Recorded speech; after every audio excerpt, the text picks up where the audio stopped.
Namana, am I audible? Yes, Devinder, good to go. Yeah, great, great. Thank you for the confirmation. Are we the only creature on this planet? Surely not, right? The flora and fauna also contribute to the living part. In fact, we humans wouldn't even exist if they weren't there. In the same aspect, if we expand our view from a planet to the universe and reframing the question as, are we the only living creature in this universe? It is still a question mark. For me, with a science background, scientists are no less than an alien, as the thoughts and thought process are much different from a layman. I came across a quote saying, two possibilities exist. Either we are alone in the universe or we are not. Both are equally terrifying. A very happy evening to everyone. I am Devender, currently pursuing BTech in Aerospace Engineering. Would welcome you all with a great pleasure for the third day of our outreach program. Glad to welcome you all. I would also like to introduce Namana Siriam Gowda, who is also pursuing her BTech in Aerospace Engineering, will be accompanying us as the co-host for the day. At SSERD, we offer online courses, workshops, projects, and internships on wide range of topics related to space, astronomy, and aerospace sectors. For more information, please check out our official website. I thank Genex Space and The Space for sponsoring and collaborating with us. It has been 2 days since we had started our journey of outreach program that is on 11th at 6 p.m. But did you guys realize that how our voyage went about? First, we went from Earth to space. From there, we hopped into the beginning of universe, to the galaxies and stars, and then to the dark matter. Now, let us deepen our thoughts out of our solar system as we have arrived at the station of exoplanets and astrobiology. Today, on the panel, we have Dr. Chaitanya Giri, who is an astrobiochemist and only Indian scientist on the crew for Rosetta mission. And we do have Dr. Margarita Safonova, an astrophysicist and a visiting professor at Indian Institute of Astrophysics. Once again, we have Kushi Chanlawala as the moderator for today's session. Kushi has done her undergraduate in BSc Physics from St. Xavier's College, where she had published her first research paper on IEEE. She has also presented her work in many places, including Space Application Center at ISRO. She loves to play chess and enjoys doing mathematics and good science communicator as well. She is now currently pursuing Masters in Physics from NIT Rourkela. Welcome, Kushi. And now I request Kushi to take over the meet and introduce the speakers for the day. Kushi, over to you. Thanks a lot, Devinder and Namana. Well, we are very happy to have an amazing panel today with us, Dr. Margarita Safanova and Dr. Chaitanya Giri. Speaking about Dr. Margarita Safanova, born in Russia, she now lives in Bangalore. She works at IIA, which is Indian Institute of Astrophysics, Bangalore, but lives on the ISC campus. She got their master's degree in theoretical physics from Lomonosov Moscow State University, master's in chemistry of rare and radioactive elements from D. Mendeleev University of Chemical Technology of Russia, and a PhD in astrophysics from Delhi University in 2002. Dr. Margarita has worked at Cambridge, UK, in Tehran, Iran, and since 2006, she has been working at Indian Institute of Astrophysics, Bangalore. Her broad interests are gravitational lensing and cosmology, ultraviolet astronomy from space, exoplanets, and astrobiology. And speaking about Dr. Chaitanya Giri, well, he did their bachelor's in chemistry and master's in biophysics from University of Mumbai and their PhD in astrochemistry from Max Planck Institute for Solar System Research in Germany and the University of Nice in France. He has worked as planetary and astromaterials scientist for nearly a decade and was a scientific crew member on the European Space Agency's Rosetta mission. Dr. Giri has spent considerable time as an award-winning early career scientist in Germany and France, as a doctoral and postdoctoral scientist, and Japan and United States as an early career scientist. Presently, he is consulted by various Indian government agencies and international bodies, corporations, academia, and media. He has also researched, written, and opined on topics pertaining to space technology, planetary exploration, astropolitics, aquapolitics, emerging technologies, climate solutions, and technology driven geopolitics. I'm delighted to welcome both of you on this virtual stage of ours. Hello. Good evening, Dr. Margarita and Dr. Chaitanya Giri. Well, I would quickly like to walk everyone through the proceedings of the evening. Starting up, we'll have Dr. Margarita, who shall be speaking, followed by Dr. Chaitanya Giri. And in the end, we'll be having a live Q&A session where audience members will be asking questions. Well, without further ado, up to you, Dr. Margarita Safanova. Okay, so now I'm sharing my screen. I hope that it can be seen. Can it be seen now? Can you see my presentation? It's perfect, yeah. Yeah, we can see. Okay, so I can start, yes? Can I? Go ahead. Yes, ma'am. So, habitable exoplanets. A rather exotic combination of words. So, but we will try to figure out what is habitable and what are exoplanets, what we are talking about. Actually, humanity for a long time was looking into space. And even Giordano Bruno said that there are countless suns and countless Earths all rotating around their suns in exactly the same way as the 7 planets of our system. The countless worlds in the universe are no worse and no less inhabited than our Earth. So fundamental questions of our human civilization are essentially the following. The current fundamental question in astronomy, whether or not extraterrestrial life exists, and if yes, how abundant it is in the universe. The current fundamental question in astrobiology is how, when, and where life originated in the first place. And the ultimate fundamental question, of course, is what is life? Because we still can't define that, however alive are we. But to answer these questions, at least in part, we need to apply what we know. And we know two things for sure, that there is life in the universe. And we know what this life needs to live and survive. So what are the prerequisites for life? We can list several absolute prerequisites for life based on the life as we know it. Like, for example, a source of energy. It can be a host star, or it can be a giant planet inducing tidal stresses, or it can be internal radioactivity for free-floating planets. Then life needs medium supplying nutrients. It can be water on the surface. Unfortunately, not only on the surface, it can be subsurface water. For example, on Earth, only 5% of total Earth supply is on the surface. Most of it is locked in rocks and aquifers. There can be other solvents, liquid hydrocarbons, and then atmosphere. Then we need protection against cosmic stellar radiation and impacts by magnetic field or by ice layer on icy planets. And then we need a substrate. Of course, it has to be a rocky composition, a planet, moon, or at least a planet with a rocky metal core. We can't yet imagine life in space. So what are the exoplanets? To start with, what is a planet? Is there a limit on the size mass of a planet?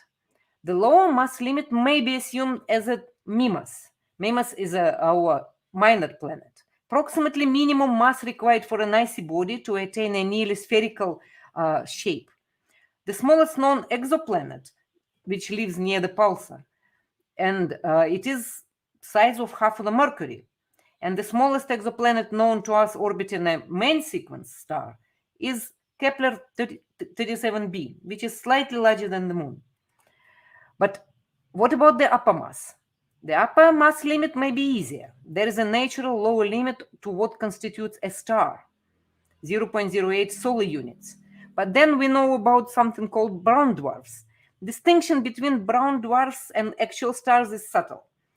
Let's say that brown dwarfs more or less are failed stars, we can call it like this. So because below a mass of about 13 Jupiter units, even deuterium cannot occur. Deuterium cannot burn, and these objects perhaps best called planets. But most exoplanets and brown dwarfs that we know for now include bodies ranging from 1 to 60 Jupiter units. Gas giant exoplanets generally have about 0.3 to 60 units. So debate over what is and what isn't a planet continues.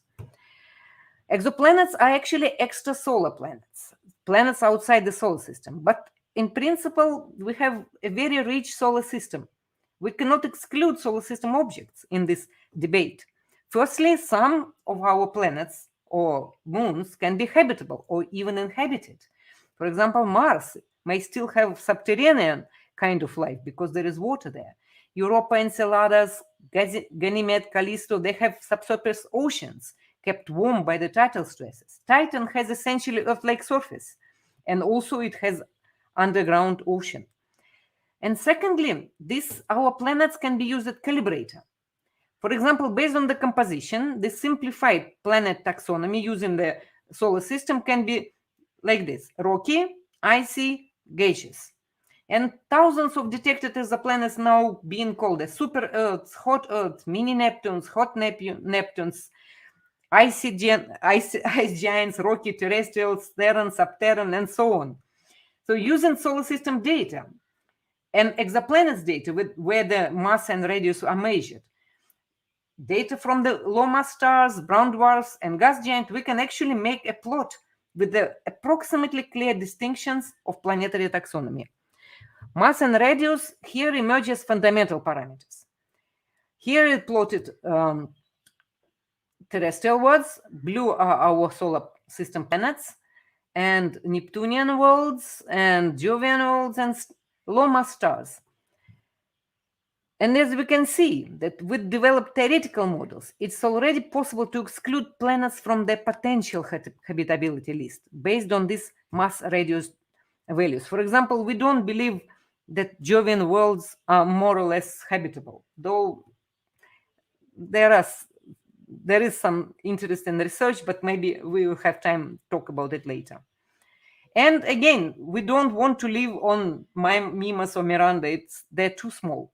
So terrestrial worlds are the most potentially habitable for us. So what are the detection? How do we detect exoplanets? There are 4 basic methods.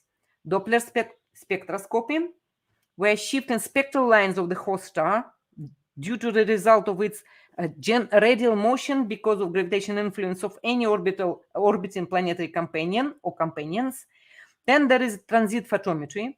When planet passes in front of its host star, it partially obscures the bright light coming from the star. So it reduces the stellar luminosity, which then returns to its former level when the planet goes away behind the star. Then there is microlensing, where the transient change in the brightness of the background star, the source, due to the unresolved images resulting in the observed magnification. Presence of a planet results in temporary spike of brightness, which lasts hours to days. And then there is direct imaging, because young planets are still hot. They are bright in infrared, making it possible to actually image them. And sometimes it is possible to see planet in reflected light. So I will go in a bit more details for each of these methods. Maybe not too many details because this presentation will be available, and anyone who is more interested in more details can request for it and look for it. But using Doppler spectroscopy, we mostly detect, can measure and put a limit on mass of a planet. It started in about 98, and the first confirmed planet was in 2003. Here, as you can see from the picture, the exoplanets change position and velocity of the host star. When it comes, then the star moves towards us. Its spectrum is blue shifted. When it moves away from us, it is red shifted. It's so-called Doppler effect. It is, of course, much more sensitive to large planets. For example, our sun moves by about 13 meters per second due to Jupiter, but only about 10 centimeters per second due to Earth, around their own common center of mass. For purely circular orbit, the radial velocity curve is sinusoidal. Here is the velocity curve. And here is the real velocity curve reported in 89. So here there are advantages and disadvantages of this method. It can be used only for relatively nearby stars, only about 160 light years from Earth, to find the low mass planets. Jovian mass or Jupiter-sized planets can be detectable a few thousand light years away. But only one star at a time can be observed, because you really have to observe the full throughout the whole full period.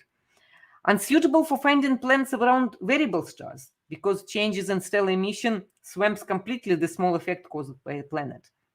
Same as for the very fast rotating stars. The lines, those lines that we are trying to detect, they become too broadened. And only measure movement along the line of sight. This means it puts low limit on mass, because we do not know the inclination, the inclination of the orbit to the line of sight. If planet spectra can be distinguished, then velocity, radial velocity of the planet can be determined, which may give this inclination. And here is the formula which derived using the actually third Kepler law. Transit photometry. Here we determine the radius. Transit photometry is, everybody heard about Venus transit. This is exactly the same thing. The dip in stellar luminosity during transit is directly proportional to the size of a planet. Since we know the stellar size with a high degree of accuracy, the planet size can be deduced from the degree to which it dims during the transit. For example, Jupiter blocks about 1% of the sun's disk. Earth, again, is a small planet, so it blocks only 0.01%. Again, there are disadvantages and advantages of this method. The planet's orbits must be seen edge-on from the Earth, the same as for Doppler. And we must see at least 3 transits to confirm that the dimming of a star was caused by a transiting planet, not some variability, because variable stars are not useful in this search. But then there is a bit small advantage by using transit spectroscopy. If we can observe spectroscopically the star, so when planet transits the star, light from the star passes through the upper atmosphere of the planet, assuming planet has an atmosphere. And this way we can actually probe the exoplanet's atmospheres. And planet's temperature can be measured. So as you can see from here, from the images, from the plots, if the star's intensity during the secondary transit, which is when the planet goes behind the star, is subtracted from intensity before or after, then the only signal caused by the planet remains. Here again, there are a little bit more advantages to this method. For example, transit signature of the multiplanetary system can be detected. Here is a transit duration of triple planetary system, a bit exaggerated. It's not as easy as it may seem, because this is the picture of the real transit. As you can see, it is extremely noisy, which can be cleaned to some extent. But then the calculations are also not as easy as they look, as they may seem. And this requires many observations and very sensitive spectroscopy. Then there is microlensing method. Microlensing is the manifestation of a general gravitational lensing effect, when the massive object bends the light path of the photons from the background position of the background source, and we essentially see 2 images. For example, if it is a point source, 2 or even more. On the left, you can see the simulation of the galaxy passing behind a massive star cluster, where the galaxy lenses in the so-called Einstein ring or arcs.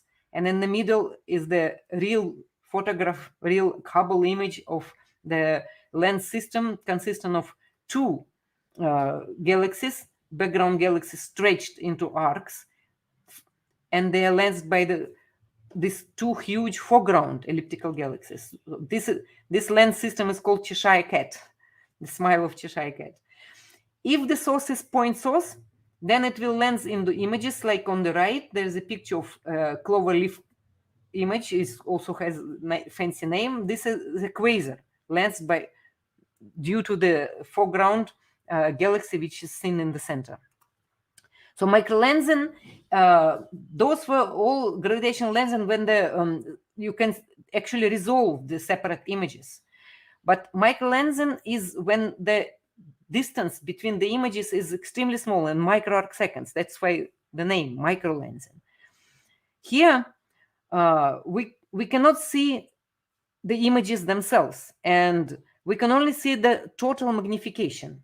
So since there are, instead of one image, one source, there are now two sources. Their brightness adds up, and we can actually see the increase in brightness, so-called light curve. This was proposed in 1986 to discover dark matter in the halo by the famous gravitational lensing astronomer Paczynski. And later it was proposed to discover extrasolar planets. And in 2003, the first extrasolar planet was discovered by this method. Here's the plots of how it happens. So general, if there is just a single star, it doesn't have a planet, then the lensing is just, as you can see, lensing curve is just purely symmetrical. But if the foreground star has a planet, it produces additional spike. And this deviation caused due to a planet can actually be detected, and it was detected, and not even once, but many times already by now. However, again, there are advantages and disadvantages to this method. You need large number of background stars, and it's actually a one-time event. Only mass can be determined. Probability is also low because here, as you can saw from the previous picture, you need real exact alignment. It is more sensitive to wide orbits, and however, it can detect low mass planets, in principle down even to Mars mass. And it is easier to detect planets around low mass stars. Then again, there is another one, which is called direct imaging. Some planets and not so far away, and thankfully we have now a very powerful telescopes where we can actually image not just stars and galaxies, but even planets. The first ever direct detection of the visible light spectrum reflected from the exoplanet was in 1995. It was a hot Jupiter. It was so close to its host planet that it was orbiting it just 4 days. Planets are extremely faint sources compared to stars. For example, again, Earth to Sun. If we look at Earth to Sun system from 10 parsec distance, we can see that the difference in brightness is 10 to minus 6. That is why it is easier to detect this when star system is relatively near to us. When the planet is especially large, much larger than Jupiter, it is on wide orbit. Otherwise, the stellar light will completely obscure it. It is on wide orbit, and it is hot, so that it emits intense infrared radiation. It works better with planets that are face-on orbits rather than edge orbits. This is like an advantage comparing to the previous methods. And it can detect free-floating nearby planets. Here I show the images and the movie of really detected planets with the mask. For the sun has to be masked, of course, otherwise it's too bright. Here you can see the position on the Fomalhaut system from 2004 to 2012, how planet was moving. And here is the false color image of the free-floating planet detected at 80 light years away. It is a hot planet. It later turned out to be a brown dwarf. So cool brown dwarf, about 800 Celsius, 1000 Celsius. So it was also detected in infrared. There are other methods which can be used and are used sometimes, like, for example, pulsar timing. Like, for example, in 1999, in global cluster M4 was detected the only planet yet ever discovered in all our global clusters. And it is orbiting the pulsar where pulses sometimes arrive a little earlier than expected and sometimes later, and these variations were attributed to the gravitational pull of the companion of the planet. Polarimetry also is a method proposed when light reflected off the atmosphere of a planet becomes polarized, while stellar light is not polarized. Astrometry, precisely measuring a stellar position in the sky and observing how that position changes over time. However, to detect Earth-like planet, which we are interested on mostly, orbiting a sun-like star at 1 AU, for example, and when we observe at 5 parsec distance, we need resolution of 0.6 microarc seconds, which is not yet possible. Even future planned missions can achieve only 1 microarc second. And auroral radio emissions are all from giant planets. For example, right now it is possible to detect Jupiter at about 0.2 parsecs. And recent news, which also many people could have already heard, that recently the auroral radio emissions were detected from nearby stars, and planets cannot be seen yet. So, but radio emission is suggestive that there are hidden planets in that system. So, how many planets we have now detected by all these methods? Well, as of few days ago, Kepler detected about 2,300 candidate exoplanets not yet confirmed, and confirmed more than 4,000, nearly 5,000 planets. As you can see from this histogram, it is interesting that most of the exoplanets are actually around Earth mass. And as several scientists claim that say that planets orbiting stars in our galaxy is the rule rather than exception. Planets are common, and low mass planets are as common as dirt in some sense. So, frequency of host stars. So, what stars predominantly host planets? Though 75% of Milky Way stellar distribution are actually M stars or M dwarfs. From this histogram, we can see that most of the planets detected are around actually G stars, which is like our sun, which are around 1 solar mass star. And virtually all exoplanets are detected like this. It is very interesting observation. So, 2021, we live in a universe of planets.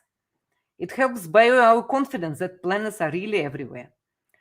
For example, Kepler telescope observed around 150,000 stars and found that about 25% of M stars may harbor Earth-like planets. Then it will turn out to be 10 billion Earth-like worlds only in our Milky Way. Totally on average, it can be from 800 billion to 3.2 trillion planets, where some estimates place this number is even as high as 8 trillion. Free-floating planet mass estimates come from gravitational lensing, this paper, because they detected just by randomly looking at 10 planetary mass events. So inference is twice more planets, free-floating planets, than stars. But why we are looking for all those planets? What we are thinking? What is habitability actually? What do we understand under this? So in the beginning of 20th century, everyone really believed in the life in the solar system. The birth of astrobotany was due to the Russian astronomer Tikhov.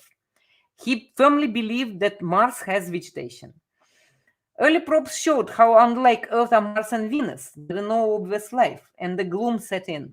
In the 70s, the Nobel Prize-winning French biologist expressed that mood, that the universe was not pregnant with life. Emergence of life on Earth was viewed by statistical anomaly, a fluke. But then, in those days, very few exoplanets were known. Actually, mostly like none. Only our solar system planets. In the last few years, with the explosion of the number of the exoplanets, then discovery of water on Mars, expansion of the terrestrial life limits. For example, just one species, tardigrades, they can withstand a huge temperature range, vacuum of space, pressure of 6,000 bars, UV and radiation of space. We discovered that Pluto, Titan, Europa, and so on, they have subsurface oceans. Even minor planets like Eris and Sedna have water. Suddenly, habitability became the hype. So planets in our galaxy alone running into billions. We do have life thriving on one of them, then why not the others?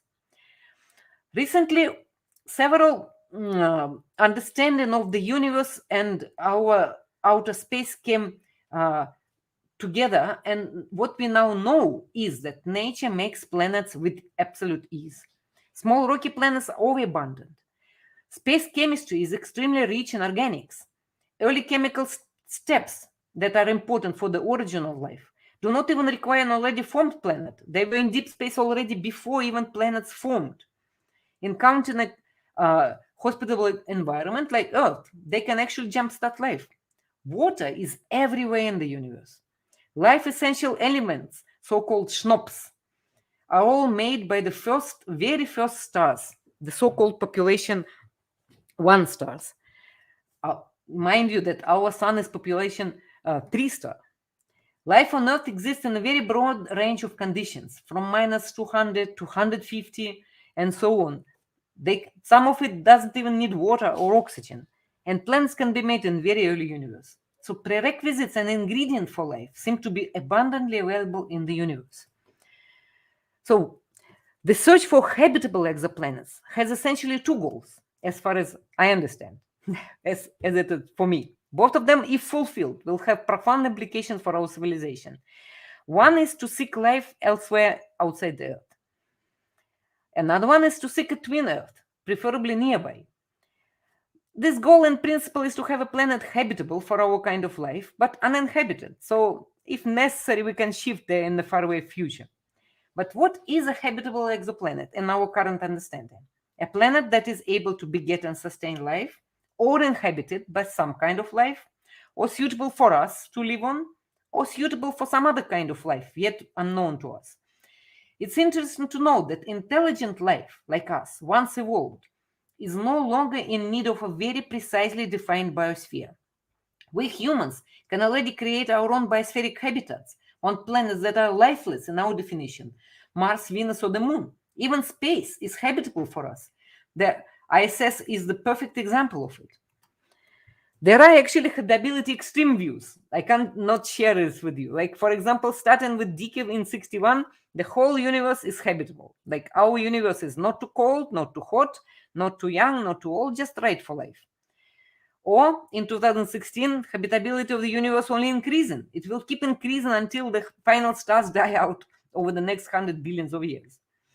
Some extreme views place the origin of life right nearly at the beginning of the Big Bang, just a little bit after the Big Bang.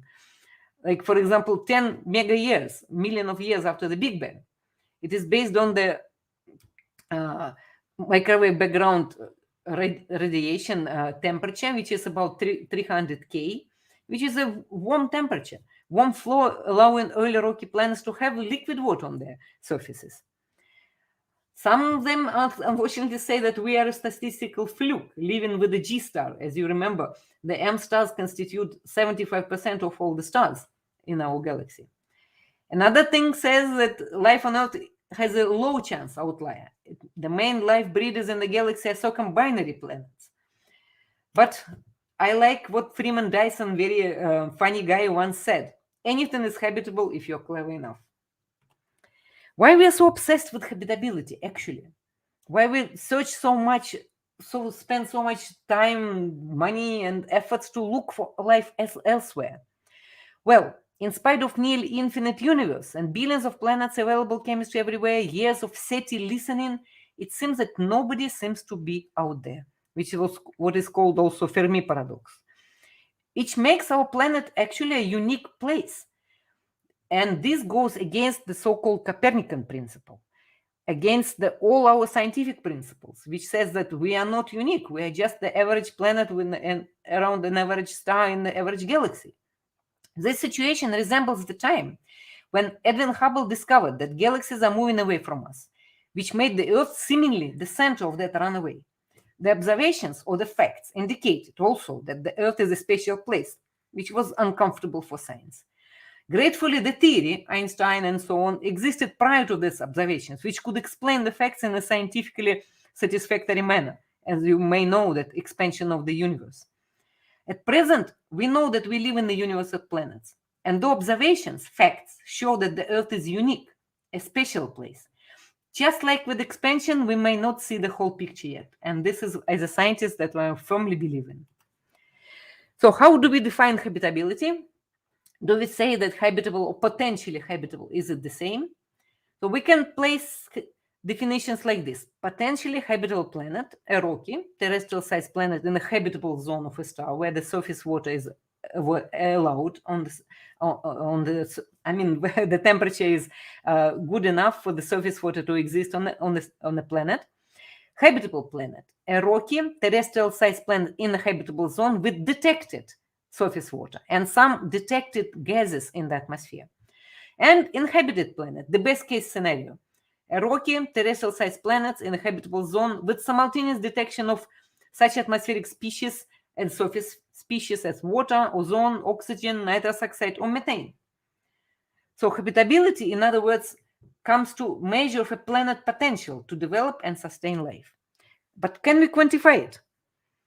It's a high time to start characterizing the planets, sorting them into classes, types, just like stars, to better understand how they formed, how they acquire their properties, and ultimately their ability to beget or sustain life. Which planets are better suited for life, and which ones are not worth spending very expensive telescope time on. We need a sort of quick assessment score, a metric. So estimated number of habitable worlds by Planetary Habitability Laboratory, which is very busy doing exactly this, quantifying habitability, is about 40 billion or 49 billion words. So understanding habitability and using that knowledge to locate the nearest habitable planet may be even crucial for our survival, not just to satisfy our scientific method or scientific principle, but for our survival as species. Concepts such habitable zone around stars can guide our initial search. We tentatively equate Earth-likeness with habitability because we're looking for life as we know it. Since we don't know any other, we can't understand yet what other types of life can exist. So it is possible that this concept is too anthropocentric, but being anthropocentric allows us to know exactly what we are looking for. Water, oxygen, biomarkers, biosignatures. In this process, we may come across something exotic and unexpected. This is what is the fun in science. But the beginning of the search has to be anthropocentric. And this search has already been quite successful. So do we have any habitable or potentially habitable exoplanets? Actually, quite a number, and some not very far away, like this table shows. And especially in 2018, the TRAPPIST system was discovered with 7 terrestrial-sized planets. It's about 12 parsec away, 39 light years. It's old, much older than our solar system, which is about 4.6. This one is 7.6 giga-years, a billion years old. And at least 3 of these planets, 2, not 3, are probably likely to be habitable. They appear to have a liquid water ocean, and some of them even have surface water. So here I plotted the interstellar neighborhood within about 10 parsec cube, and solar system is in the center. Red are the stars with detected planets, pink are with unconfirmed planets yet, and green are stars with potentially habitable planets, which are very close to our solar system, as you can see. Now, what to look for when we talk about habitability? Well, after determining the fundamental parameters for potentially habitable planet, we have to look for biosignature. Detecting biosignature is the second step in determining habitability potential. This is any substance or group of substances or phenomenon that provides evidence of life. For example, look for atmosphere and gas species in atmosphere such as ozone, oxygen, CO2. Look for surface water.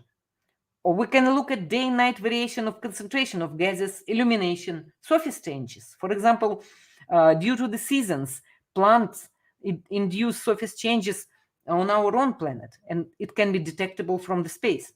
Even pollution was suggested, anthropogenic pollution was suggested as a potential biosignature.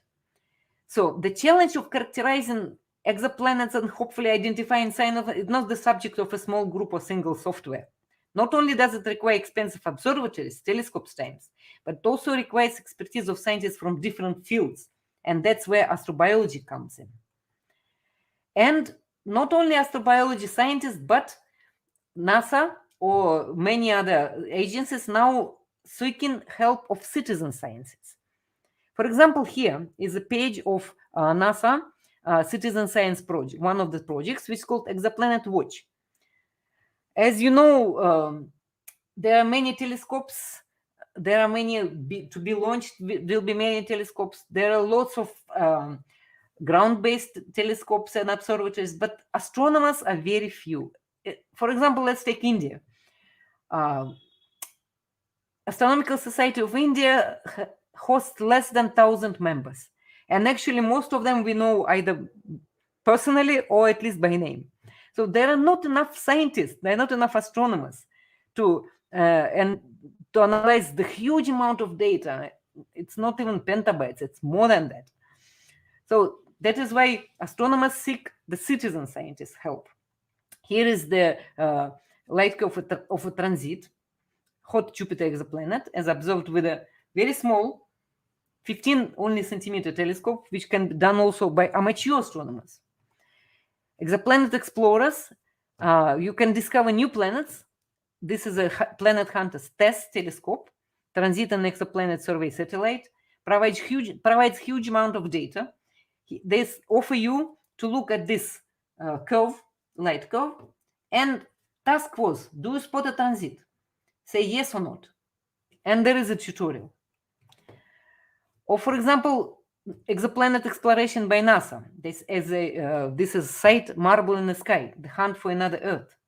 What is an exoplanet? There are tutorials and there are real data, and you can contribute to real data, and you can even be published. So great news. TESS was launched in 2018. The James Webb Space Telescope will be launched this year, and more planet hunting telescope are planning to be launched. Gemini Planet Imager, Plato, and so on. So future is bright, and most probably we'll find habitable exoplanet quite soon. It is interesting that there is online let's call forum called ThinkGeek. They are, as they write themselves, sorry for resolution, obsessed with creating and sharing unique and authentic product experience. They ran a poll on their for their viewers and readers. Where will we find life next? It's interesting that 47% said that we'll find it in Europa. Only 23% said on Mars. As you can see, very interesting. Even on Jupiter, because the latest news were that Jupiter clouds, life can exist in Jupiter clouds. Microscopic life, of course, microbial, not real life, but still, it can exist. And another poll was very interesting also. How willing would you be to live on a planet other than Earth? And 32% said, I'll wait until a colony has been established somewhere. I'm in those 32%. But some people say that planet Earth is the only one for me. Well, then we should take care of it, isn't it? Thank you.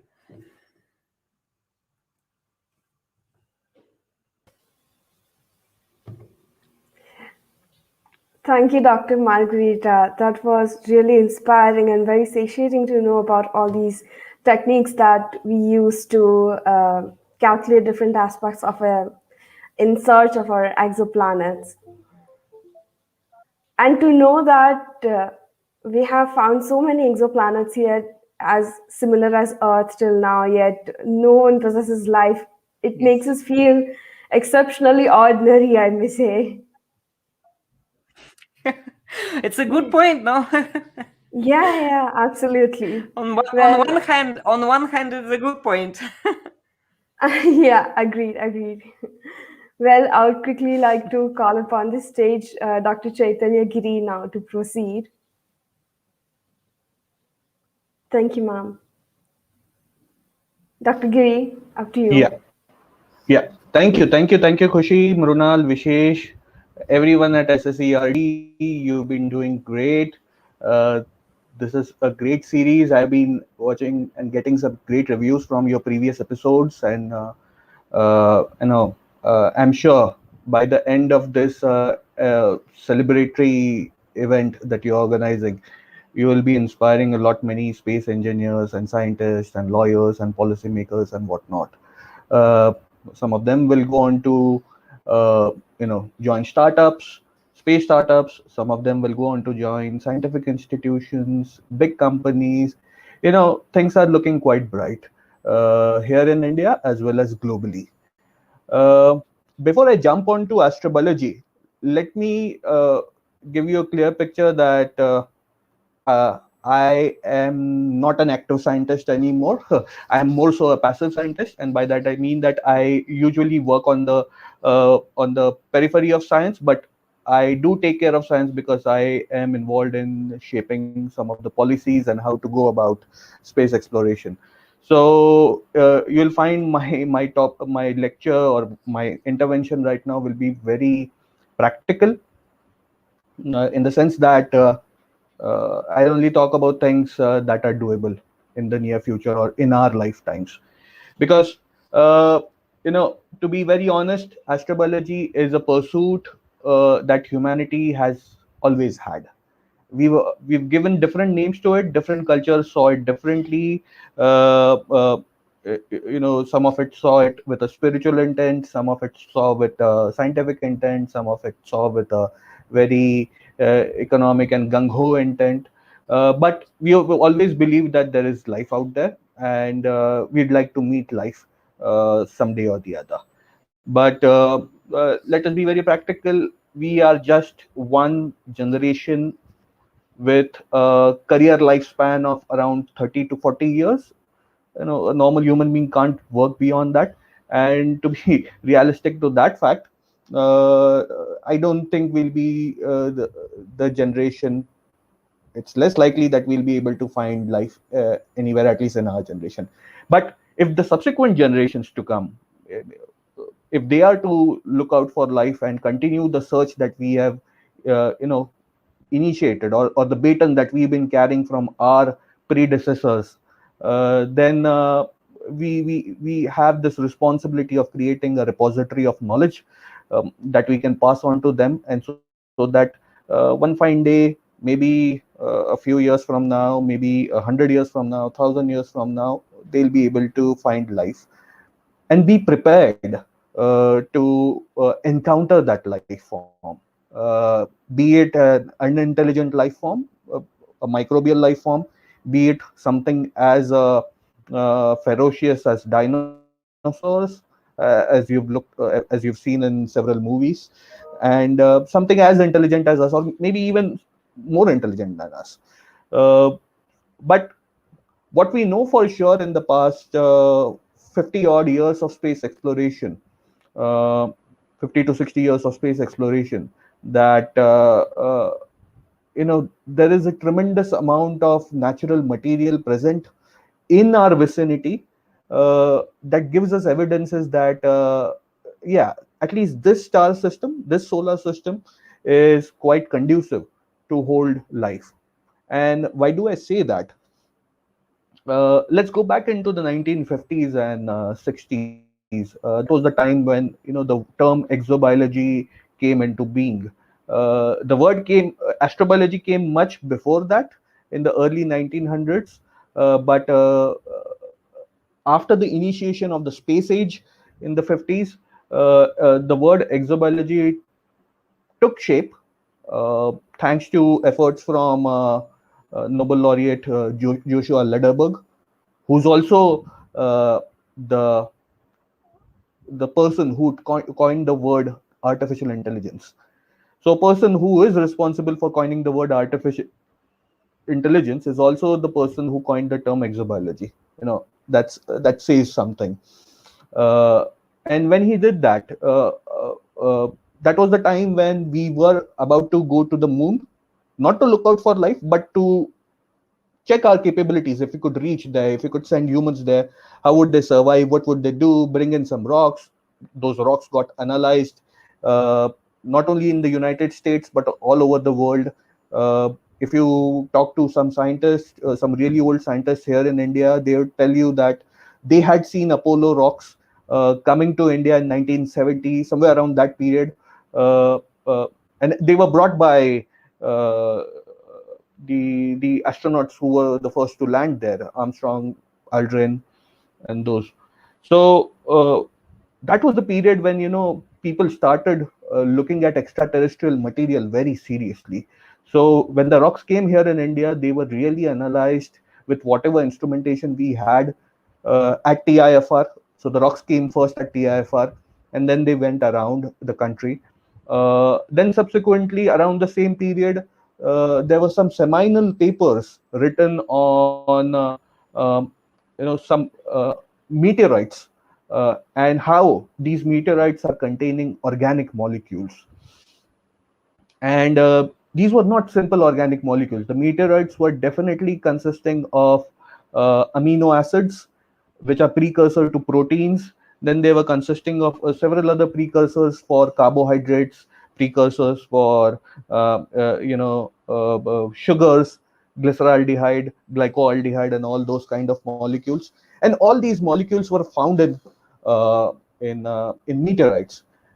Once scientists began to conjecture that uh, what's the reason for these molecules to be appearing in these meteorites, the next thing that they came about was uh, at some point in time in the early history, similar materials could have been delivered to the early Earth somewhere around 4 billion years ago. Just for your information, the Earth is 4.5 billion years old. So when Earth was in its so-called infancy, maybe around zero point 0.5 billion years of its age, there was a steady supply of extraterrestrial material coming to Earth. And this supply was not benign or harmless, but it was really violent. The Earth was rammed by incoming asteroids and comets. And it is hypothesized that these comets and asteroids brought along uh, organic molecules that were important to kickstart life on Earth.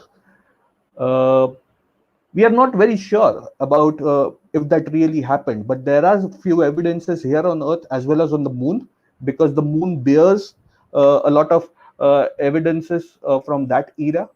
But it became very clear that early Earth might have needed prebiotic molecules to make that necessary prebiotic soup, and that prebiotic soup eventually over again the next 1.5 billion years transformed into really fine prokaryotic and eukaryotic organisms. Eukaryotes came much later, but prokaryotic organisms.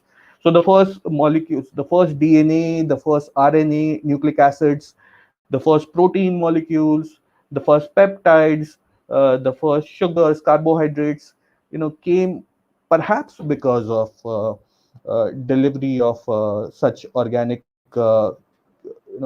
molecules and compounds and materials. So with that background in the 1970s, and this was a period after your Apollo missions, Viking missions that went to Mars, which were sent by the Americans, uh, also had tried to look out for organic molecules there, but to no avail. They failed miserably in the first instance, and which is okay. I mean, we now know that Mars is not really conducive for life, at least on its surface, because it has tremendous amount of uh, compounds such as peroxides and uh, perchlorates, and these are the compounds that do not allow organic matter to stay for longer periods. These are highly oxidizing compounds, and if you place, let's say, a piece of chicken, you know, or a piece of mutton there on Mars, and visit it after, let's say, a few years, you will find that the entire piece of chicken or mutton would be gone, because the Martian soil would have completely oxidized it into carbon monoxide and carbon dioxide. So Mars is a harsh terrain. So this is something that we now know of Mars, but Viking was the first one to find that, okay, it's not that easy to live on Mars, irrespective of the fact that people back in the days, or scientists back in the days, found canals or channels of water. There's nothing like that. You know, once you get closer to the devil, you really understand the character of the devil, and Mars is actually the devil here, the planet of war. But having said that, then subsequently in the early 1980s, uh, there was a furor in the global community that the Halley's Comet is coming back, and after 76 years. Uh, and there was a sense of excitement that if Halley's Comet is coming, should we go there and visit it? Should we send spacecrafts to visit that comet? And the first space agency to take that initiative was the European Space Agency. So they decided that let's send a spacecraft that would make a flyby around the Halley's Comet and see what sort of molecules it might be containing. And this is how the Giotto mission came up. So launched in 1985, it intercepted uh, the Halley's Comet, and it found several really nice organic molecules. Organic molecules, of course, that are very important for life on Earth. Uh, and Along with Giotto, there were other spacecrafts. There were spacecrafts from the Japanese Space Agency who were also visiting Halley's. And then Americans were there. Uh, uh, and After the discovery of these organic molecules, the Europeans decided that next time when we visit a comet, we'll land on the comet. And that's how the mission known as Rosetta came into being. So Rosetta's idea was to go along with the orbiter and a lander, and this orbiter and lander would travel for good 10 years from Earth to the comet, the target comet. The target comet in this case was Churyumov-Gerasimenko, and the idea was that the lander would drop down onto the surface of the comet, and it would stay there, use solar panels to gather solar energy and activate the suite of instruments that are present on it, and analyze the composition, the isotopic composition, the organic composition, do some tomographic experiments, understand the thickness and the hardness of ice and all that. So that wonderful mission was launched in 2004. In 2014, the mission intercepted the comet, and it then deployed the lander, and the lander landed on the surface successfully on 12th November of 2014. So not very long ago, just a few 7 years ago. So during that mission, there were a few instruments that discovered very crucial molecules, such as glycine. Molecules like glycine is an amino acid. Then the There were instruments that had discovered phosphorus on it. Phosphorus might be a mundane element for many of us, but for life which exists within our cells that make our bodies and plant bodies, use phosphorus as an energy element. The energy that we consume, the energy that you are consuming right now, listening to me, the energy that I am, you know, exerting while speaking to you, is all because of phosphorus. And it was not very much known that comets could be consisting of phosphorus. We don't know the exact quantities of phosphorus that are present there, but there are substantial reserves of phosphorus on at least the comet that we had visited. So, uh, and let me tell you that no two asteroids or no two comets or no two planets are like each other. The smaller the body gets, it will be completely different from each other. There are no judwas, there are no twins in the universe as such. You might have something that are similar, but there's nothing identical in the universe. Everything has its own character. And after that fantastic mission, today we find that now everybody's wanting to go to asteroids and everybody's wanting to go to comets. So this month, a few days from now, the Americans will be launching a mission known as Lucy. Lucy will be going to visiting. It will be visiting a few asteroids. Then there is Destiny Plus, a Japanese mission going to again visit a few asteroids uh, between the orbits of Mars and Jupiter. United Arab Emirates, uh, Dubai, Abu Dhabi, they have recently announced to go to a few asteroids for prospecting and surveying and all that. So there is a great interest emanating for small bodies. People are usually curious about planets. They usually think that in the solar system you have these 9 or 8 objects, and that's it. That is the constitution of the solar system. But that's not the case.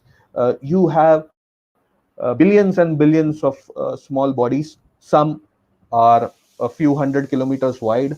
Some are a few kilometers wide. There are interplanetary dust particles. There are cosmic dust particles floating around, free floating around in the solar system, and all this plays a tremendous role in making Earth habitable. Now, let me give you an example. The Earth is estimated to receive, even today, almost 200,000 tons of extraterrestrial material every year. So, every year, in the form of dust or in the form of meteorites, we receive almost 200,000 metric tons of extraterrestrial material. It might be stones, it might be metals, but then there is a substantial amount of organic compounds in it. Some of it falls on land, some of it falls in Antarctica, some of it falls in the open oceans, and we really don't know what does it do to our planet and the life on it. Can we imagine a scenario if the entire solar system was spick and span and nothing was coming to the Earth? What would have happened? Would life have been present here on this planet? Actually, I don't think so. These small bodies and what they bring along plays a tremendous role in upkeeping life. I won't deny the fact that the Earth is a habitable planet. It is present in a habit zone. Margarita explained habitability so wonderfully right now.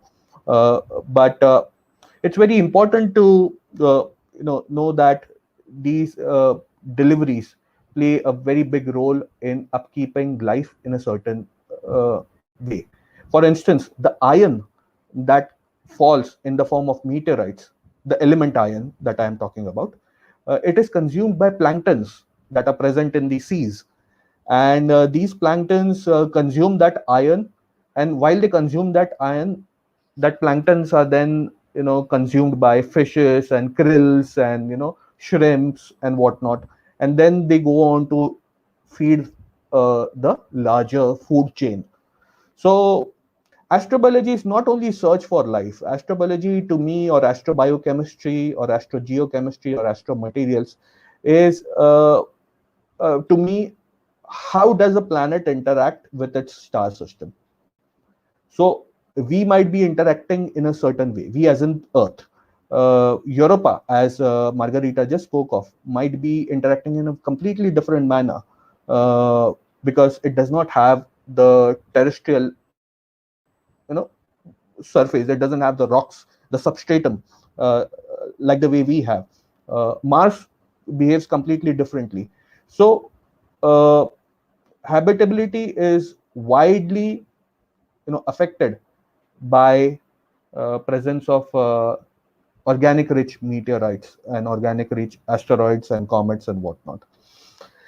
Now, coming to the second part of astrobiology, uh, does every country undertake such missions? So if you look at it, when we use the term astrobiology, we only think of a few nationalities. We've always think that the Americans are leaders at this, or the Japanese do it, or the Europeans do it. we've never seen Indians do an astrobiology mission. Uh, it's not the case that we are, uh, you know, uh, we are hesitant to do that kind of science, but here comes the practicality aspect of it. Here comes the cost effectiveness aspect of it. If the larger community, if the larger scientific community, or if the masses, if the public is interested in deriving benefits out of such missions will definitely come even from India.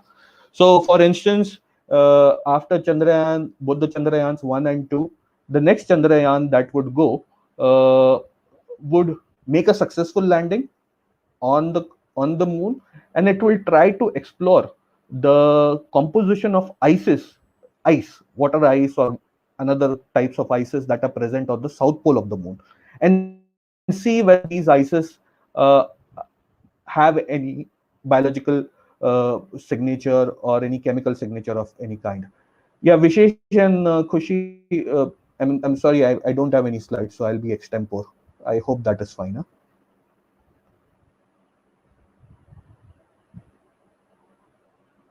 Are you okay? Not an issue? Okay, thanks. So that is that.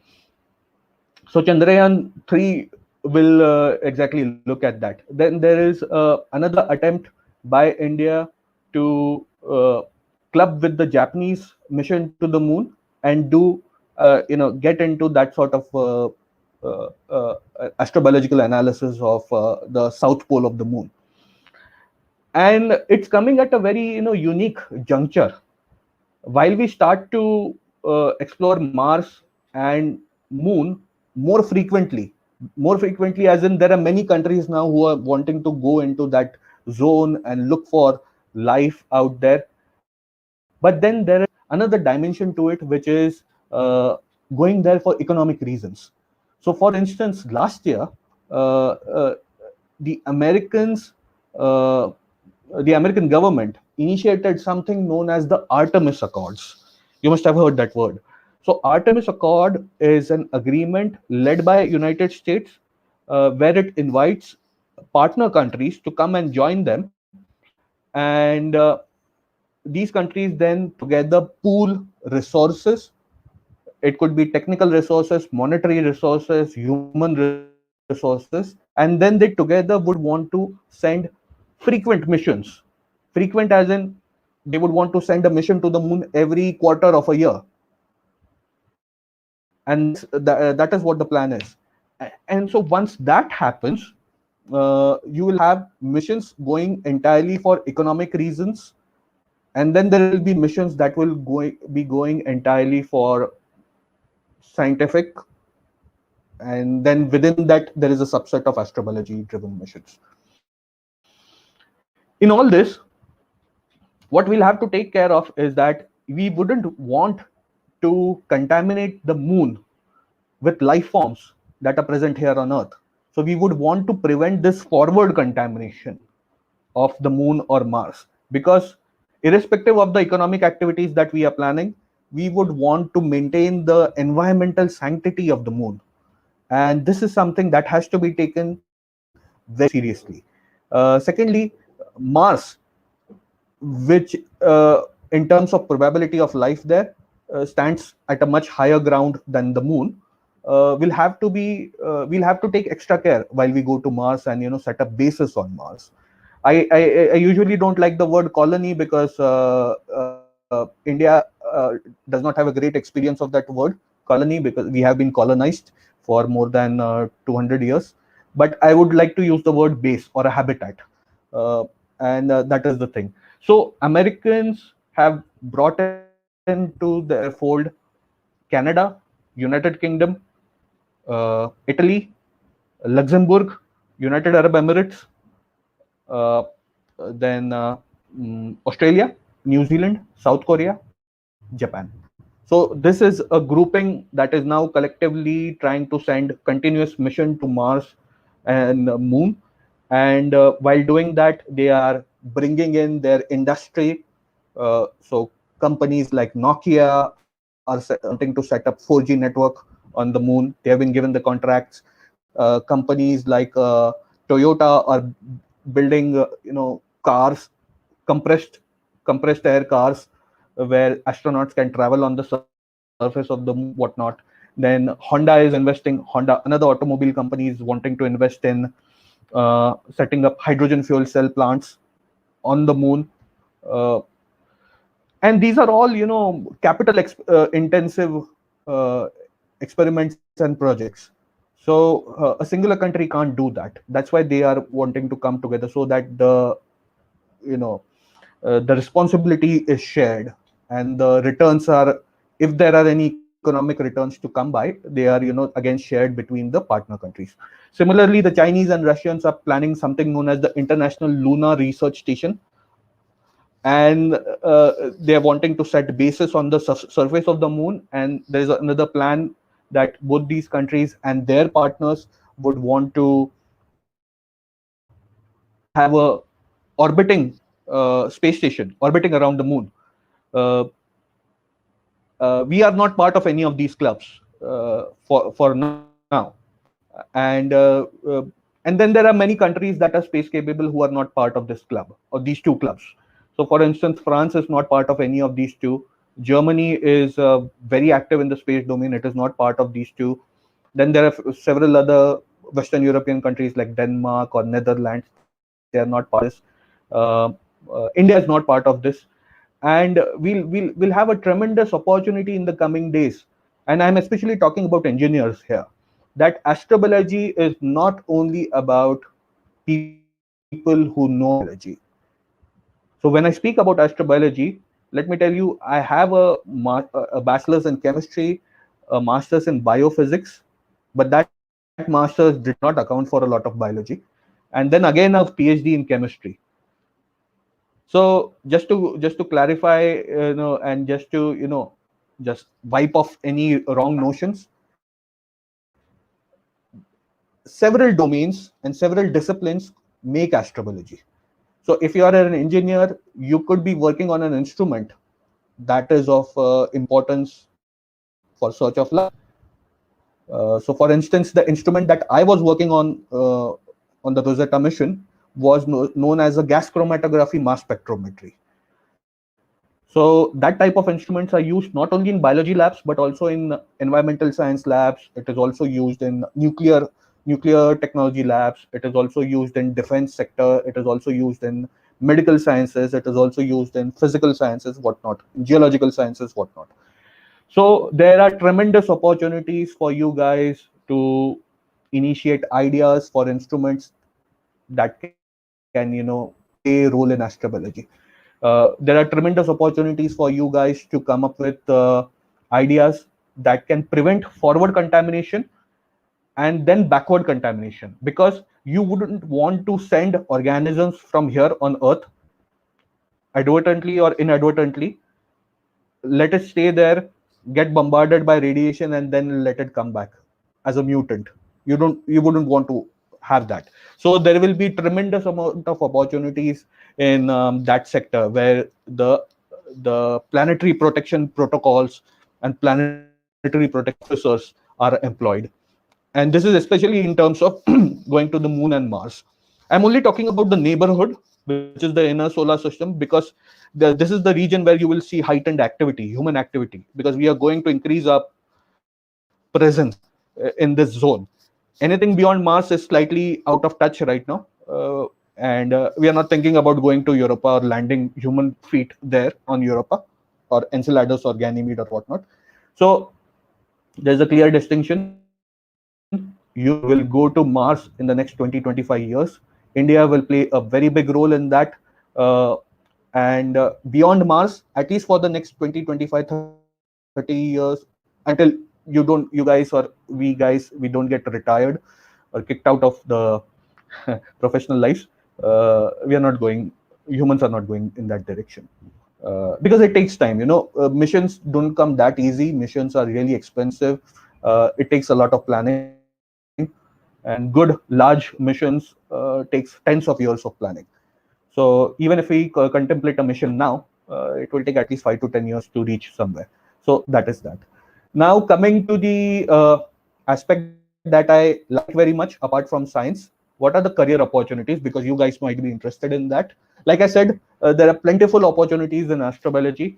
I am of the opinion that it need not be entirely a basic science pursuit. It can be an applied science pursuit. And like I said, startup companies who are wanting to go to Mars or Moon would want to employ astrobiologists or planetary protection officers in the coming days. Secondly, the space reforms that have happened since last year in the middle of pandemic have been a boon to the Indian space program. Why do I say that? Because the Indian government now allows private companies and startups to enjoy a level playing field. So until now, the scientific institutions and the space agency, in our case ISRO, was the predominant upholder of the Indian space program. But for a country that is nearly 1.4 billion people, you can't have the national space program in the custody of a few hundreds of people. There is a lot of creativity beaming and oozing out of the larger region, and India wants to tap that. India wants to tap the zeal, the power of the youth, that you are, and quite naturally, there are not many opportunities in the government, and that's why the private sector companies and startups are now being encouraged to get funds uh, and bring bright ideas that can be adopted easily. And once they are adopted, you have a volley of opportunities coming your way. So I feel that the reforms have gone a long way. There are two ways that the space agency now is dealing with the private sector. One way is that ISRO and its allied scientific institutions over the past 4 years have created a repertoire of technologies that are available for technology transfer. So if you are interested in getting some technology from these labs and then commercializing it, that is one way of doing it. The other way is that ISRO and its against sister agencies have a lot of scientific infrastructure spread across the country, and they want to give access to startups and private companies to use these facilities that are built by taxpayer money.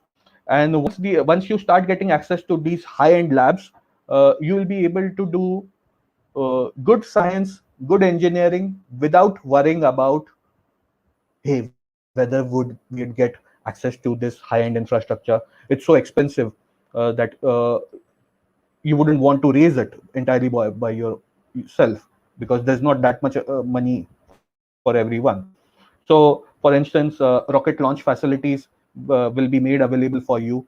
So if you want to do, let's say, a microgravity experiment with microorganisms or with small animals like insects or whatnot, you can put up your experiments on these rockets, and these rockets will take you up into uh, the Kármán line if it is a sounding rocket, or maybe in the higher orbits, and you can do your experiments for quite some time and get good results, publish a nice paper in a high impact factor journal. You can do something that is commercially relevant. Maybe some of you might be interested in bridging astrobiology with the pharma industry, pharmaceuticals. They would want to have a medicine that is manufactured in space.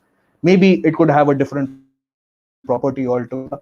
So there are tremendous opportunities that you need to look into. And I feel India has been a bit hesitant in approaching astrobiology, despite having a flourishing biology and life science sector. The pandemic has shown us that we are second to none when it comes to manufacturing and R&D of vaccines. We are second to none in terms of talent that is employed in life science. But unfortunately, the Indian space program has been populated by fundamental scientists. Let me put it that way. So largely from physics, largely from astronomy, largely from some sections of chemistry that are related to fuels and whatnot. but we haven't tapped this this large population of biology scientists or life scientists who could be playing great role in developing the domain and giving the country societal benefits out of it. So there is a tremendous potential in astrobiology. I only wish that we look at it with a broader mindset, uh, and it will eventually give us tremendous returns. One thing that I can also think of right now is analytical instrumentation, and I have been advocating this to the government. My point is, today in our research laboratories, when we enter the research laboratory, what sort of instruments do we see? We see instruments that are made in Germany, made in Japan, made in US, huh? Made in UK, made in France. We rarely see an instrument that is made in India. And since I also study the political aspect of it, I'll also tell you that God forbid if there is a situation in future where countries would want to prevent India from getting these kind of analytical instruments, our entire research apparatus will come to a screeching halt. You wouldn't want an India, a 5 or 10 trillion dollar economy, which is heavily dependent on analytical instruments that are imported.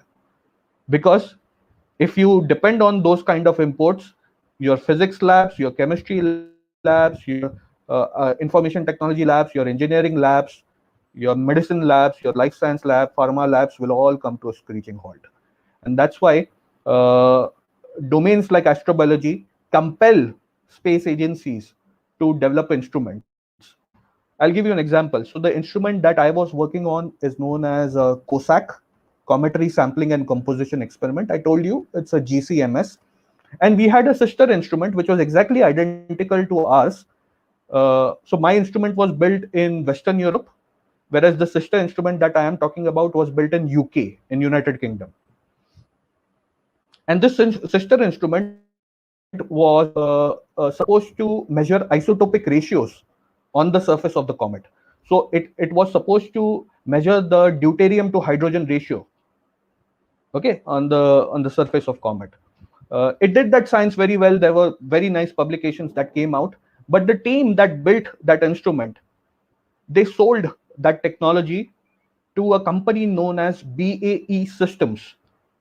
BAE Systems is a defense contractor in United Kingdom, and this company builds submarines, warships for the Royal Navy.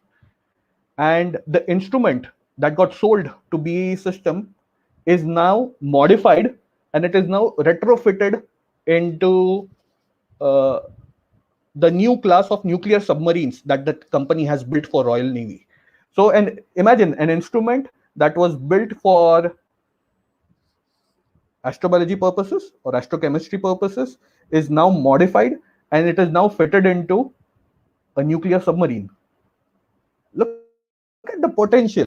This is an untapped potential, and I've been advocating that we must promote these kind of sciences in a very big way, not keep it very basic. Of course, I mean, uh, who doesn't want to meet aliens? Who doesn't want to find life? Many scientists, including I, I have been enamored by the search for life elsewhere. Encountering life. But is it possible in my career time? I don't think so. And then what is the second best thing that I can do? The second best thing that I can do is use astrobiology for the benefit of my country. And this is what we all have to think of. Whatever science you do, be it astrobiology or any other sciences, make sure that it is for the benefit of your country. It helps your surroundings, it helps your environment, it helps your neighborhood, your family, and give your best. So with that, I close my intervention. I hope you like it, and I'm all ball for questions. Thank you.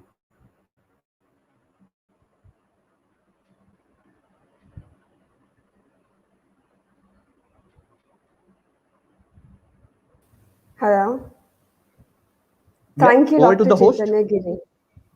Yeah, it was really an in-depth, and you gave us some really good insights upon all these topics. It's fascinating and stunning as well how something made for these science, like astrobiology purposes, to be used in nuclear weaponry and stuff like that. It's just mind blowing. Well, we'll quickly forward get to the question sections now. Okay. Yes, Dr. Margarita can join us as well.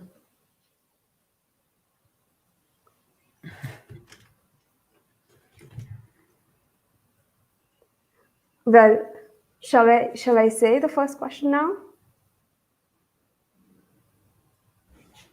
Yeah, sure. Okay, Yeah, so the go first ahead. question is, if we keep looking for habitable planets like Earth, do we miss out on habitable planets that are not like Earth? That is a very good question. Of course, as I try to say a few words about anthropocentrism, is that our search for habitable planets right now is purely anthropocentric, but it's only because we know what to look for.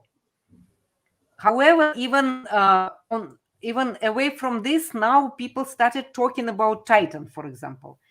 That on Titan it is cold, lots of organics, and instead of water, the Titan has the carbohydrate like methane and ethane rains and cycle, like we have water cycle. Titan has this kind of cycle, so it is actually quite active planet with a quite active surface and an atmosphere.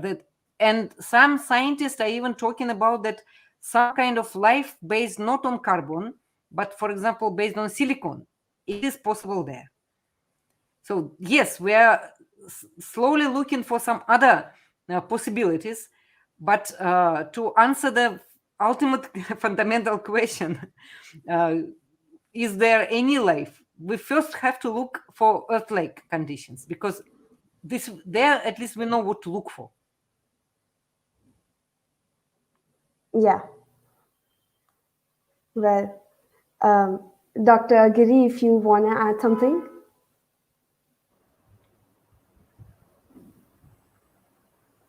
Yeah, I completely agree with what Margarita has just said, that you have to narrow down the search to what you exactly know and precisely know, because there is a tremendous amount of resource being invested in setting up these surveys and these extrasolar planet observing observatories. So you have to be very practical, pragmatic, that while designing the instrument and making sure that it reaps the greatest benefit in terms of the return on investment. You might be thinking this guy is very money minded, Exactly. but but it is what it is. No, Once you are actually, it's fall. very fascinating. Throughout your talk as well, I felt like, okay, there are these kind of aspects that come into picture as well, and it's not just the theoretical or the applications part. There's so much that goes into all of this, so much of thinkings, and you have to Yeah, see all the money aspects and everything. It's yeah. yeah, and we as Indians, we are It's so also because we are so cost yeah, conscious. So yeah, we'll have to think it's about also that. because space astronomy it is very expensive. All these telescopes that we send out into outer space, they cost billions of Yes, dollars. yes, That's absolutely, why yeah, very pragmatic, just like he said. Like, yeah. It actually makes me sad as well that we have to care so much about money in terms of, well, The other thing is, if you come up with a project or come up with a proposal that is not cost effective, the first thing to get shot down is that project. It might be really, nicely made. It might be really, pretty. It might be really fascinating, ambitious, but it boils down to the selection. So when the space agency selects a project, it makes sure that it is doable, and you have the necessary resources and talent to execute it. yeah. So yes, the Yes. absolutely. Yeah, okay. So the next question is, what would you say about the validity of Drake's equation with the new data and progress in finding exoplanets? Chaitanya, would you like to say something about it? It's more into astrobiology. Yeah, sure. So Drake's equation is actually a very simplistic take on what would it need to zero down upon uh, a planet that is habitable or a planet that may consist life uh, to a certain extent. But Drake's larger goal was to look for intelligent civilizations. So the first bits in his equation were focusing on exoplanets, whereas the last bits, as he moved forward with that equation, were focusing on intelligent civilizations. Now, when we talk about exoplanets, uh, as Margarita said, we have to be very practical, and we don't have to be extreme about our views. And to remain in that small spectrum of practicality, we are only looking for habitable planets and not intelligent civilizations. For intelligent civilizations, then you have another agency known as SETI, which is exactly looking for all the signals that are possible from an civilization that is roughly equal to ours. If even if there is a civilization, let's say that is from the times of Shivaji Maharaj, let's say, if there is a civilization from, let's say, a civilization that Earth was in the 1600s or in the 1700s, they wouldn't be emitting radio waves. There were no Yes. radio waves in the times of Napoleon. There were no radio waves in the times of Russian czars. So we are They actually are not looking for. visible. They're not visible. Czars are not visible. Shivaji Maharaj is not Yeah. visible. So, so you are looking at something that is roughly technologically equipped as you are, or maybe more developed than you are. And that equation will also evolve over time. You'll see there will be scientists and who will work on that and keep advancing it. It's not a static equation. Oh, Yeah. It is being evolved, yes. all right. Well, okay. So the third question would be, how do you think we will be able to travel to potentially habitable exoplanets? Since in light speed it takes 4 years to go to the nearest planet, and we are nowhere near close to the light speed. It's also a very interesting Um, question, and is near Alpha Centaurus, which is 4.5 light years away.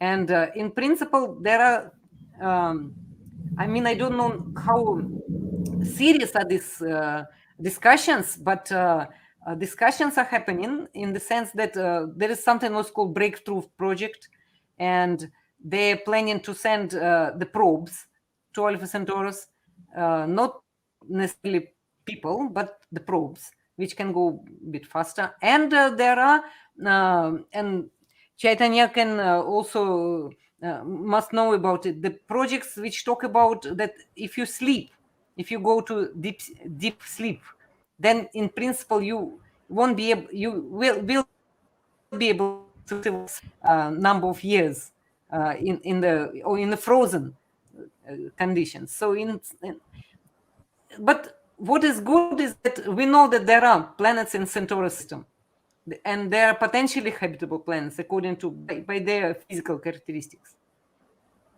oh, wow. Yeah. And also there lots of new propulsion systems are being also discussed and developed. In fact, a lot of work going in this area as well. Dr. Giri, would you like to add something? Yeah, I agree with Margarita on that. There is a lot of investment or intellectual investment, if I may say so, in coming up with Yeah. designs that can, intellectual investment, not monetary, because apart from a few philanthropists Not who yet. have initiated that breakthrough project, it's a philanthropic money. The governments are not investing in it, nor is the private sector, because I mean, hey, we all know that it's not going to happen in this generation. Maybe we can think of it maybe in the later half of this century, or maybe 2100 and later on. But the good thing is that we know how to go about. Margarita is right on suspended animation, where we will go into a deep hibernation, a deep sleep, where we'll continue to get all the nutrients possible, and then sleep throughout the journey like we sleep in Indian trains, and reach the destination. You wake up. So, I think but it's go on, go on. no, go ahead. Uh, it's just like that So movie. it is possible. Fast It and is Furious. possible. Maybe not tomorrow, but it is possible. As Chaitanya said, within 100 years, I firmly believe in it. Yeah, yeah. So it's doable. Well, But I mean, on a lighter note, the person who's asking that question, is that person really in such a hurry to go there? well, he'll comment, and then we'll all know. Okay. I Well, would I rather think go to that's Mars, though. As far Ah, as me. yes, yeah. for sure, for sure. Dr. Giri might have some other opinions on that. That as he said, that it might take another 25 to 30 years. So even now, it's just even I'm skeptical that no. We have taken the first baby steps. We've seen the two missions that were recently concluded, the one by Virgin Galactic and the other one by Blue Horizon, and the third one by SpaceX, where you could manage to send uh, I don't want to use the word tourist, but amateurs. You now have the technology to send amateurs who are not trained astronauts to go into outer space and come back. So we are just, wetting our toes. Once we start sending, trained people and untrained people along with them to go in space, stay there, and come back, I think these are the baby steps. So in the coming days, when you find commercial space stations coming up, there's a company known as Axiom Space, which is now designing a commercial space station in the low Earth orbit. That space station will see a lot of civilians going and working out there and coming back. So then that will get translated into people going onto the moon, staying there for some days and coming back. The frequency of going out and the duration of staying out there is gonna increase, and all the experience that is gathered will eventually be put into this interstellar travel that we are discussing. Yes. And just recently, there was a launch of Russian movie makers and actors went to ISS Exactly. to make the movie. Yeah, really beautiful crew. Totally The movie is untrained a super hit. people. Yeah, totally Yeah, untrained. the movie is a super hit. Well, I would like to thank you, Dr. Margarita and Dr. Giri, for joining us and taking time. I think that would be all the questions for now. And it was truly rewarding to listen to both of you. I would like to now call upon the stage Devendra and Namana. Thank you for inviting us. Thank you, Kushi. Pleasure.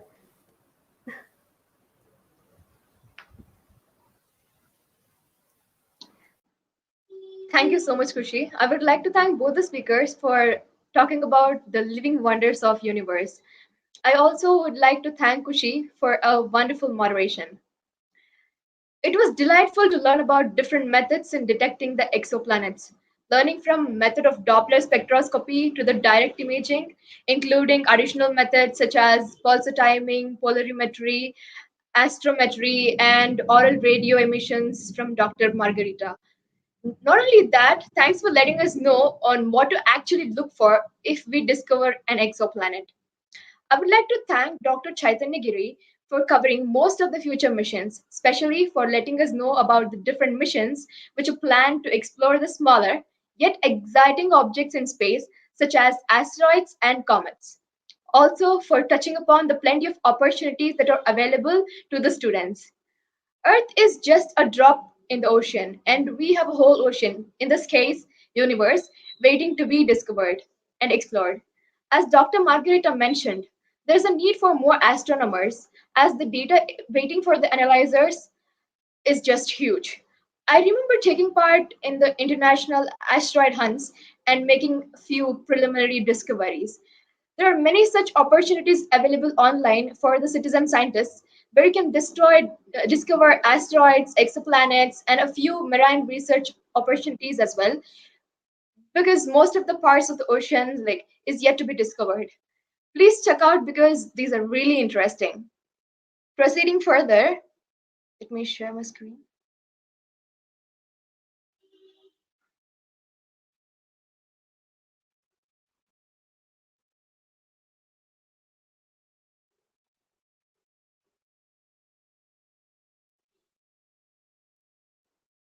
Yes. I would like to extend my sincere gratitude for our sponsor, Genex Space. Genex Space is an edtech company dedicated to creating and providing high quality all around space education and services to students and institutions. Formed with the key takeaways of SSERD, a space education and outreach NGO, Genex Space is committed to igniting curiosity and preparing the young generation for this space age to solve significant challenges of our time with the help of space science and technology. We aim to educate and guide curious young minds to achieve their space dreams with space institutions, organizations, companies, startups, and professionals. We request you to go check out the courses provided by Genex Space at www.genex.space. Who doesn't like merchandises? Especially when rockets, satellites, and the whole space can be worn by us. Interested in buying space merchandises, especially related to ISRO? Then I have a one stop solution with me. On this note, I would like to thank our official merchandise sponsor, TheSpace. TheSpace is an ISRO official merchandise store. To order your set of cool ISRO merchandises, visit thespace.com. So, what's waiting for us on tomorrow? That is 14th of October 2021. Yes, the topic seems to be an interesting one. We will have a talk on trends of rocket technology development, followed by a mini panel discussion. Our first speaker will be Dr. CVS Kiran, who is an R&D and strategist at Skyroot Aerospace Private Limited and also a former scientist at Vikram Sarabhai Space Center, ISRO. And our second speaker will be Gabe Gabriel, who is a former engineer at Kennedy Space Center, NASA, and a motivational speaker as well. Now, coming to the competitions. The deadlines for all the three competitions has been extended till 14th of October 2021, that is tomorrow. The link to submit your work is OP21comp. At SSERD, we also offer internships on various topics such as propulsion system, astrobiology, astronomy, astrophysics, satellites, space settlement, and space mission design. For registrations and for more information, please visit our website, that is www.sscrd.org. I would like to thank all of you for joining us today. I would also like to thank the audience for asking us such amazing questions. Please join us tomorrow for yet another amazing session. Till then, take care.